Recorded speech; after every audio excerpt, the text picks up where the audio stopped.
세상 모든 취업 이야기 비밀노트 톡톡. 오늘은 네일 코칭의 류수환 강사님과 함께합니다. 쌤 안녕하세요. 안녕하세요. 네. 쌤 벌써 2주 만에 뵙는데 그렇죠. 벌써 절기상 입추가 지났어요. 오호. 가을이 성큼 다가오고 있는데 어떻게 보내고 계시나요?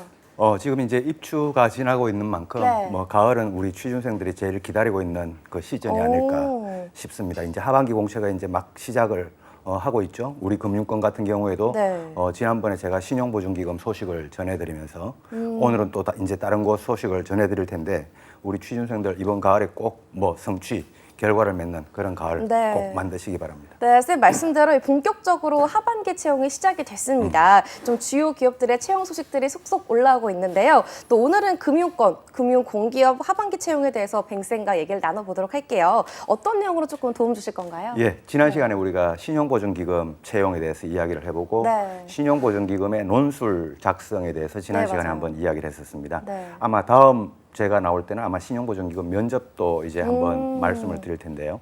오늘은 우리 기술보증기금이라고 또 금융공기업이 있어서 네. 우리 기술보증기금 채용이 8월 초에 채용 네. 공고가 나왔습니다.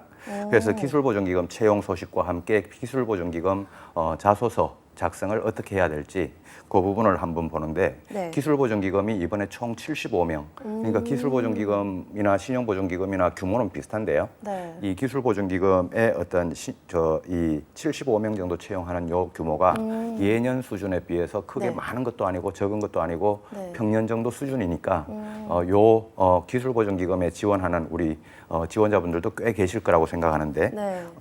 우리 기술보증기금의 신용보증기금하고 조금 같기도 하고 다르기도 합니다. 그런 이야기도 좀 이따가 이제 드릴 테니까 네. 우리 기술보증기금 지원하시는 분들 오늘 방송 보시고 잘 지원해 보셨으면 좋겠습니다. 네, 저도 잘 모르니까 좀 신용보증기금, 기술보증기금 조금 헷갈리긴 하거든요. 좀 두 곳이 뭐가 다른 건가 싶기도 하고요. 좀 자소서 문항을 보기 전에 이번 채용의 조금 특징을 좀 알려주실까요? 예, 제가 75명 정도 채용을 한다고 말씀을 네. 드렸고요. 8월 5일부터 8월 22일까지, 그러니까 8월 22일까지가 서류 전형 기간이고, 그다음 우리 올해 하반기 금융공기업의 A 매치 날짜가 아마 9월 24일로 이제 네. 정해진 거 우리 취준생분들이 다 알고 계실 겁니다. 그 한국은행부터 시작해서 금융감독원 대부분의 우리 금융공기업의 필기시험 날짜가 9월 24일로 A 매치 네. 날짜가 정해졌죠. 그래서 우리 기술보증기금도 마찬가지로 9월 24일 날 필기시험을 봅니다. 그러니까 이제 중복 지원이 불가하겠죠.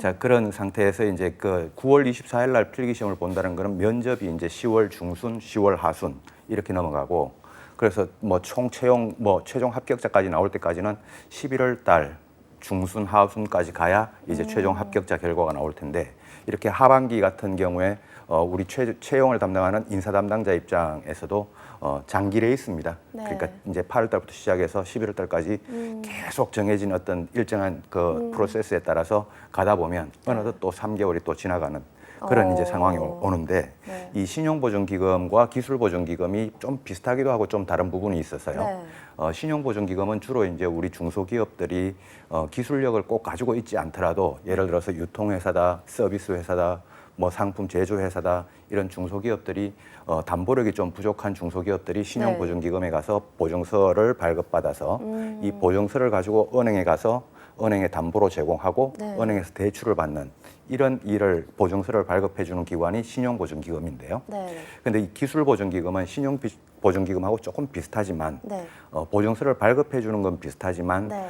기술력을 가지고 있는 중소기업들이 주로 많이 찾아가는 그 금융공기업 보증서 네. 발급기관이 기술보증기금이죠. 네. 그래서 이 기술보증기금은 기술력이라고 하는 요 부분을 이제 그 기업들 찾아오는 기업들에 대해서 기술력을 평가를 좀 해야 되는데 네. 이 평가를 하다 보니 이제 공학도나 또 이제 박사학위 소지자 이런 분들도 또 필요하고 그래서 기술 평가를 하는 이 평가 전문 인력들이 네. 있습니다. 요 기술 평가하는 전문 인력들이 있지만 궁극적으로는 그래도 기술보증기금에서 하는 일은 뭐냐? 그 기술 보증서를 발급을 해주는 일이죠. 네. 이건 궁극적으로는 또 금융과 관련된 일이라 항상 기술보증기금은 이 융합형 인재, 그러니까 네. 문과와 이과의 융합형 인재, 오. 또 공대와 문과생의 네. 융합형 인재를 선호한다라는 이런 인재상을 네. 항상 기술보증기금은 강조를 하고 있습니다. 그렇군요. 그래서 이런 게 이제 좀 특징이고 요번에 특히 이제 기술보증기금 같은 경우에 이제 부산에 있다 보니까 네. 부산에 본점이 있다 보니까 부산 안쪽에 있는 대학교 거기에 인재를 총 한 18명, 그러니까 24% 이상 채용을 해야 되고 네. 비수도권 인재를 전체 35% 이상 채용해야 되니까 우리 지방에 계신 분들 특히 지원하는데 좀 뭐 좋은 기회가 될 수 있지 않을까 보여집니다. 네, 그렇군요. 그러면 이제 자소서 문항을 본격적으로 보도록 할 텐데요. 이번 기술보증기금 자소서 문항은 조금 어떤 문항들로 구성이 되어 있는지 좀 전체적으로 소개해 주실까요? 예. 전체적으로 총 5개 문항이 나와 있는데 기술보증기금 제가 자소서 문항을 한번 읽어보니까 여러분들 입장에서 일단 쉬우냐 어려우냐 그러면 일단 그거부터 이제 따져야 될 텐데 제가 봤을 때는 어렵습니다. 네. 어렵고 전체 분량이 약 5,500자 정도 분량인데요. 그럼 11,000바이트 좀 나오죠. 보통 우리가 한 3페이지 A4 용지로 쳤을 때 빡빡하게 쳤을 때 3페이지, 4페이지 정도는 좋게 나오는 그래서 분량도 많고요. 난이도도 높고 그다음에 기술보증기금에 대해서 문항도 조금 어렵고 그런 문항이 이번에 기술보증기금의 문항이고 기술보증기금의 자소서 문항은 예년에도 그렇고 계속 그렇게 쉽지만은 않았습니다. 이번에도 역시 어렵고 여러분들이 좀 고민을 하면서 자소서를 적어야 될 것 같습니다. 네. 1번 문항은 조금 어떤 건가요, 쌤? 자, 1번부터 이제 한번 들어가 봐야 될 텐데요. 자, 1번이 아마 여러분들이 이제 다 한 번씩 보셨겠지만 여러분들이 문과형 인재냐 이과형 인재냐 그러니까 뭐 경영학이나 법학이나 상경이나 이쪽이 강하냐 아니면 여러분들이 공학이나 뭐 수학이나 뭐 이런 공학 쪽 계열이 강하냐라는 거를 여러분들한테 먼저 한번 선택을 하라고 해보고요. 선택을 한 상태에서 왜 여러분들은 그런 인재로 크냐라고 이런 부분을 이제 1번에서 좀 적어줘야 되고 그 다음에 이제 기술보증기금에 입사를 하고 나면 네가 가지고 있지 못한 분야 그러니까 당신이 문과생 분야라면 이과 분야, 공학적인 분야를 못 가지고 있겠죠. 네가 가지고 있지 못한 그 분야를 어떻게 채워나갈 거냐라고 하는 이 부분을 이제 적는데 요 두 질문을 이제 같이 합쳐서 총 1000바이트를 적게 되죠. 이 1000바이트를 적는데 일단은 제가 500자 이렇게 나누라고 제가 이야기를 먼저 드립니다. 그래서 소질문이 총 2개가 있는데 소질문 하나당 500자씩 그렇게 나누어서 소질문 1번에도 500자 적고 소질문 2번에도 500자 정도 그러니까 분량을 거의 균등하도록 한번 나누어 보시고요. 그럼에도 불구하고 어느 쪽이 더 어려우냐 어느 쪽 문항이 소질문 1번이 어려우냐 2번이 어려우냐라는 건데요. 우리 지원자들이 보시기에는 2번이 당연히 어려울 겁니다. 당신이 가지고 있지 못한 그 분야를 기술보증기금에 입사해서 어떻게 보완하고 역량을 키워나갈 거냐라고 하는 이 분야에 대해서 뭐 예를 들어서 문과생 같은 경우에는 뭐 입사해서 제가 코딩을 배우겠습니다, 빅데이터를 배우겠습니다, 뭐 이렇게 이야기를 할 수도 있을 거고 또 이과생 분야에 계신 분들은 입사하고 난 다음에 경제라든가 경영이라든가 어떤 이런 이론적인 부분 또 시사적인 부분에 대해서 실력을 키워나가겠습니다. 이렇게 이야기를 하면서 결국 융합형 인재로 커나가겠습니다 라고 하는 이 부분을 적는데 소질문 2번 쪽을 어떻게 조금 더 차별화되게 적을 수 있냐 그게 이제 1번에서는 좀 포인트가 될 것 같습니다. 그렇겠네요. 아까 좀 강조해 주셨던 그 융합형 인재에 대해서 조금 작성하라고 하고 있는 것 같습니다. 그렇죠. 네, 그럼 2번으로 한번 넘어가 보도록 할게요.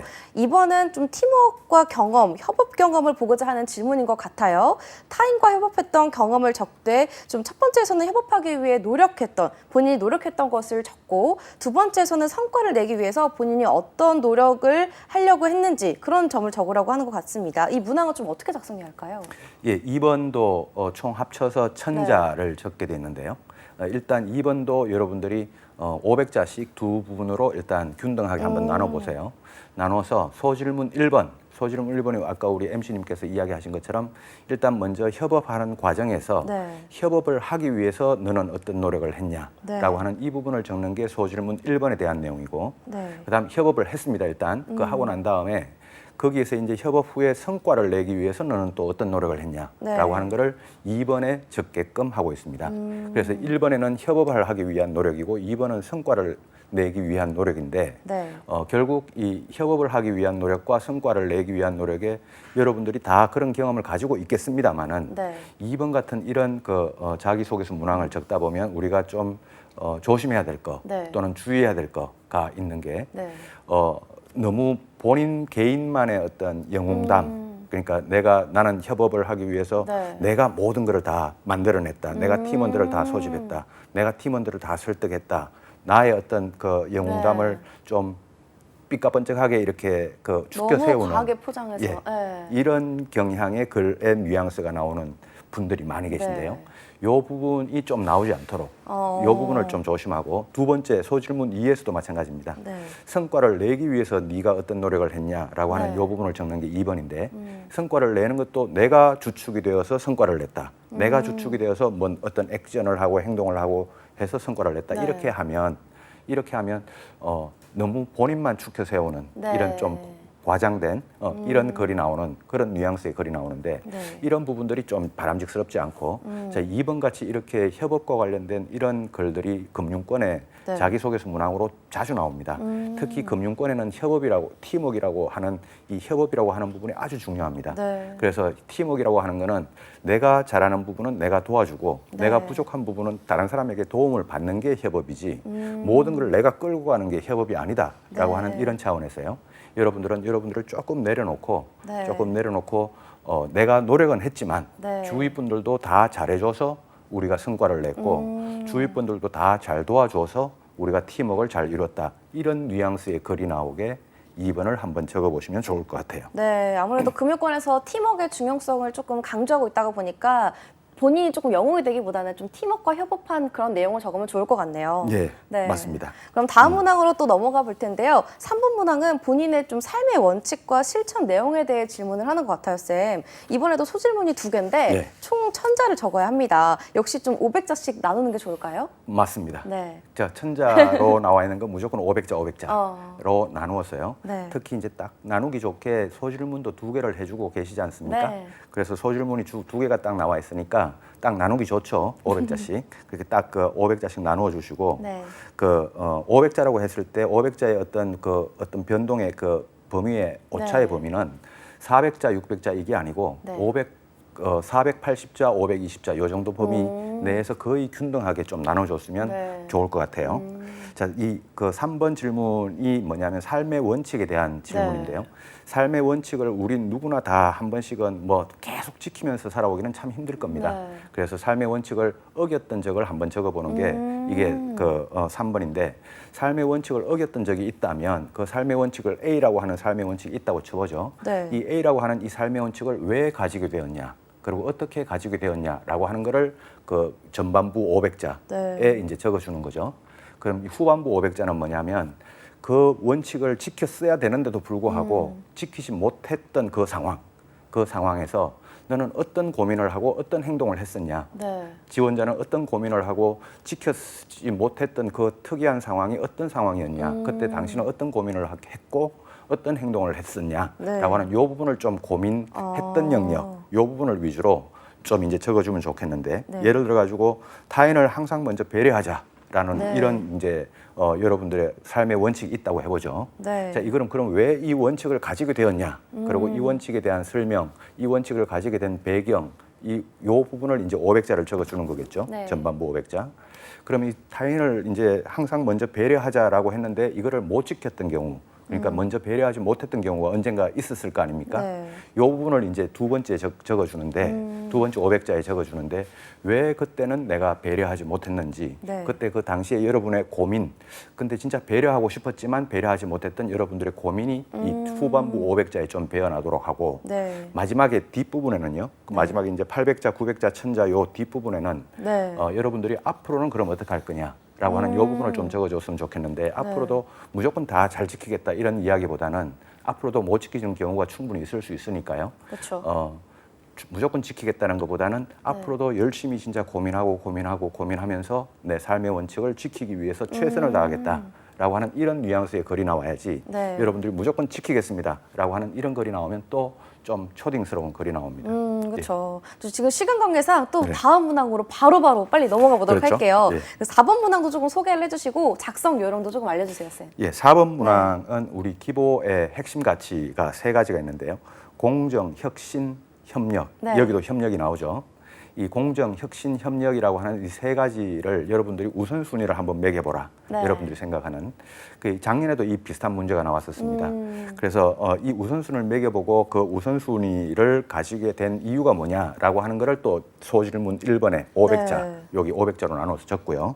소질문 2에는 그 핵심 가치 제고를 위해서 입사 후 어떻게 노력할 거냐라는 거를 이제 뒷부분을 적는데 아무래도 전반부 500자의 우선순위를 적는데 요게 아무래도 제가 생각할 때는 공정이라고 하는 거를 제일 우선순위로 생각하지 않을 수가 없지 않을까라고 하는 이 생각을 하는데 작년에 공정이라고 하는 거를 우선순위로 못 적었다가 협력이라고 하는 걸 적었다가 제가 면접 연습을 하면서 왜 협력이라고 적었냐라고 하니까 이 답변을 못하는 분들이 꽤 있었어요. 그래서 여러분들은 아마 이거는 공정이라고 하는 부분을 먼저 일단 한번 맨 우선순위로 생각을 해놓고 그다음에 혁신과 협력을 2순위, 3순위로 이렇게 해서 여러분들이 한번 그 4번 문제를 고민을 해보시면 좋을 것 같습니다. 네, 그럼 이제 마지막으로 넘어가 보도록 할 텐데요. 1,500자가 있는 5번 문항입니다. 그렇죠. 좀 750자 적어야 하나 생각이 드는데 퍼펙트 스톰 상황에서 기술 보증 기금의 역할에 대해서 적으라고 하고 있어요. 설명 좀 부탁드립니다. 예, 네. 이 우리 시간 관계상 짧게 간단하게 이거는 요번에 5번 문항은